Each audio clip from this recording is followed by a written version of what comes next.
So we're talking about an amazing subject. We have an amazing expert, Ruth Dearnley, OBE, is here on stage with me. She's had a 20-year plus journey leading Stop the Traffik, which is a leading NGO in the UK, doing amazing work. And I first met Ruth in 2015 when I was leading the FCC team at Standard Chartered Bank. About a week before I actually met Tom, which we'll come on to.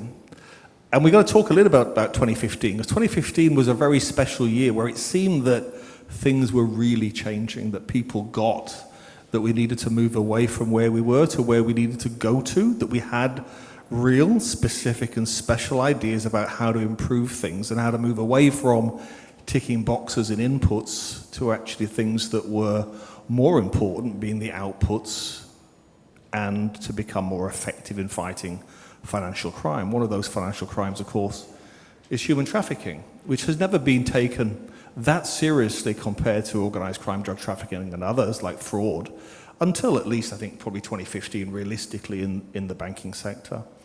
When I met Tom in 2015, we had this discussion around moving from inputs to outputs, and we both shared the same view that the current system wasn't working well enough, that there was positives. Yeah, I think certainly controls had improved a lot, the banks had been fined a lot, and there was a new impetus and a new cadre of professionals who wanted to improve things, and not only spend money and hire people that were going to make a difference and become more compliant, but actually much more important than that, and achieve some really significant goals, like find the bad guys, reduce money laundering, and reduce harms from important and serious financial crimes. And CFS have done a fantastic job under your leadership of the last 10 years, Tom, articulating that it's about the effect of the activity, not just the activity itself, across a whole swathe of different financial crimes. Congratulations, Tom, and well done. You've won the intellectual argument, but we're still not effective enough. So there's still a long ways to go. Ruth, you started Stop the Traffik 20 years ago. 20, so we're going back a little bit. I was 12. What was it like then? I mean, all of us weren't here. So, 2005, and a number of people have always asked me, how did it happen? You know, what amazing moment, what room was I in? I was actually drinking a bottle of wine with a friend of mine one evening.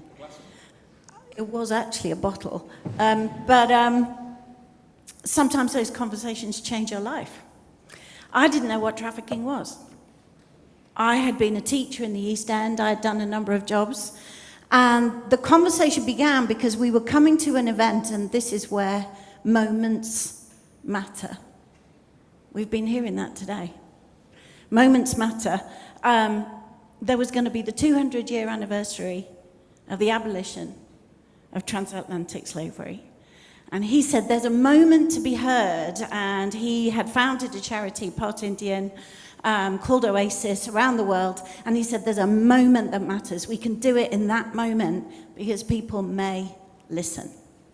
Why don't you hold that? Because there are moments. So we did, and he said, you should do it with me, and I said, okay then, and that was my job interview. And the journey then, what did it look like then? There wasn't any conversation about trafficking. It wasn't just me that didn't know about it. There wasn't resources. We had a discussion about whether to actually build a website. Can you believe that?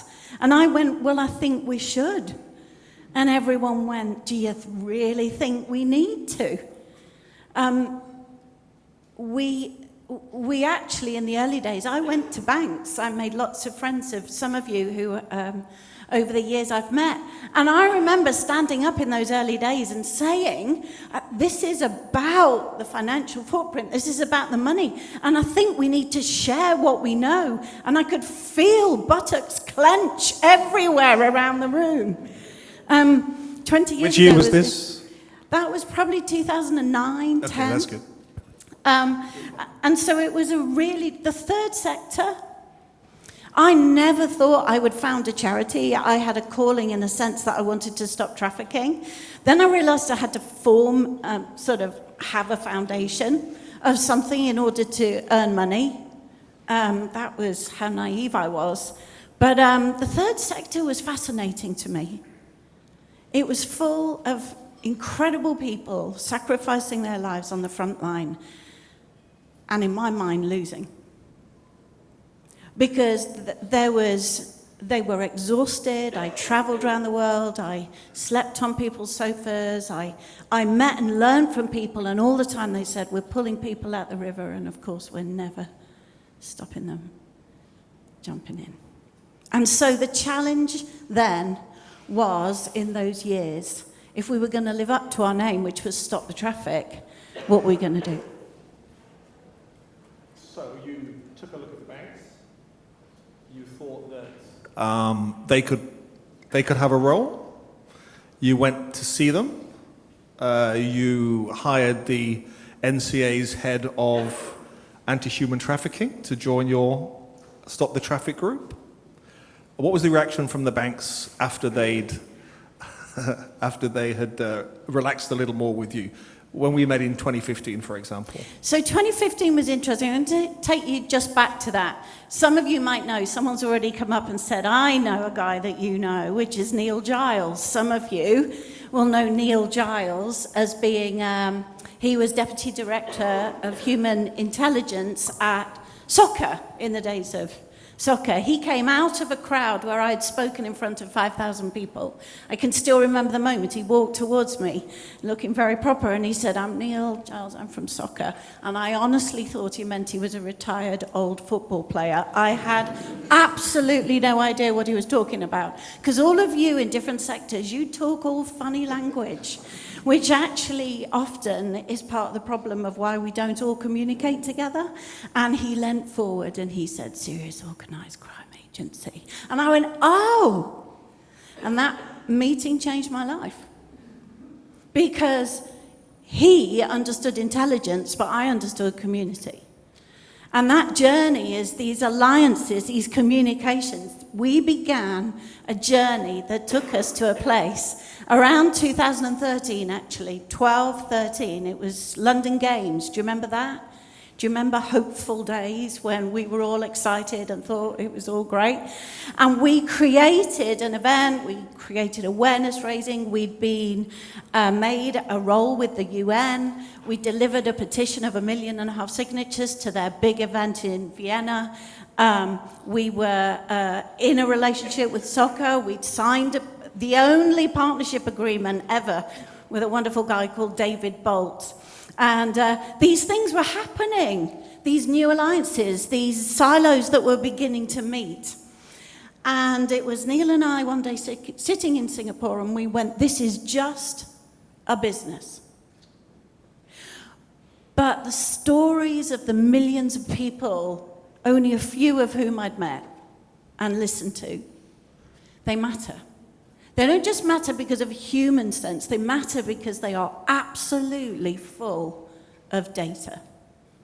And in my brain, I could see that all of this information was creating a need to analyze it in terms of its intelligence and insight that a system, an ecosystem, could utilize, and nobody was working in this ecosystem. Everyone was still working very separately. And so that is what created the initiative. 2015, yes, John noticed there was the Modern Slavery Act here, there was something happening around policy. We drove through Section 54, actually, the supply chain, because that was the global arrowhead of change. But what I hoped for was that ecosystem that was fed by the lived experience of those and turned into insight that could be acted on by everyone in the ecosystem. Because nobody had enough, everyone knew a little bit, and we needed to build trust, community, empowerment, and intelligence. So by 2015, we realized in the banking community, particularly in the UK, that we needed more intelligence and information, specific and precise intelligence information, not just on generic information, which was highly ineffective and inefficient. And that's one of the reasons why we wanted to work more closely with law enforcement and set up the PPP Gimlet that you've all heard of back in 2015. So we could share information, share intelligence, talk to each other, trust each other, collaborate with each other, which we did. When Neil and Ruth met me and they said, and Neil in particular, the reason I left soccer, the predecessor of the NCA, was because I wanted to go where and to a place that had more information and intelligence. In other words, they didn't have it. And we were looking in the wrong place for human trafficking information with law enforcement because they didn't know enough about the crime. It wasn't a priority and they didn't have the resources to focus on it. So Neil, being a great guy, decided he'd go to where the data was, which was in the NGO sector. And that led us to start thinking, well, maybe there's not just law enforcement, maybe there are other people out there with the right kinds of data that if they could share that data with us, then we can do a much better job and become much more effective. And it's interesting listening today to our friends from the NCA talk in 2025 about the partnership with the banks and others that's now turning into an operational partnership, including 10 people from a number of banks having vetted status within the NCA, which was all discussed in 2015 as being the future of fighting financial crime, that 10 years later we now have something in place that works, which we knew would work, and needs to be operationalized and expanded, not just in the UK, but globally. 2015 was a big deal. The UK did lead on Gimlet, did lead on collaboration, did understand that information was the key, sharing information was important.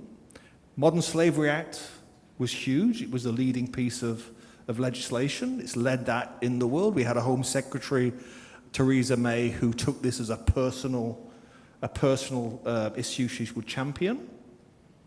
How did you feel in 2015? You must have felt like the wind was right behind your sails. Yeah, I'm always looking for further ahead, but yes, I was. It was taking oxygen. It's great, isn't it? That's the biggest fight. There are lots of issues that matter. Why does this matter most? I think we've heard today, the minute we dehumanize humans, we're in a dangerous place. And so I did. There was conversations. There was also still the evidence that prevention wasn't really on the map. If I'm honest, I can be honest, can't I? Everyone was still focused, where does the resource go? Helplines. Okay, a lot of things that were downstream, and there still wasn't the mechanism for people to share out of those silos. The structures were still causing, particularly across, well, I would say every sector, third sector. It's all right, everyone's saying collaborate, but I need my next funding. And the funding is set up differently. But I found people don't share in any sector. You know, Neil would talk endlessly about how border agency did. Now, I stood up in the US and we had a debate there about different departments. We've heard it today. People don't share. I mean, this just is everywhere. And so my desire was, how do we knuckle down? How do we begin to utilize where people can trust enough from the third sector, from lived experience, from those whose stories are theirs, that they can put those stories somewhere. We can turn it into data. We can analyze it. We can create something that we couldn't see before, and then turn it and translate it into something that all you could use. But listen to this. So they have incredible data because when a victim is rescued, they can talk to the victim. The victims often don't like to talk to the police. Sometimes they're illegal immigrants, for example, or there are other vulnerabilities, so they'll talk to NGOs. They will give telephone numbers of the people that have been controlling them, or IP addresses, which is incredibly valuable information. To be able to put that through a bank's database and match it, it's easy. So they created a database where they wanted to put all the information in and then have that made available to people who could use it, law enforcement, banks, others.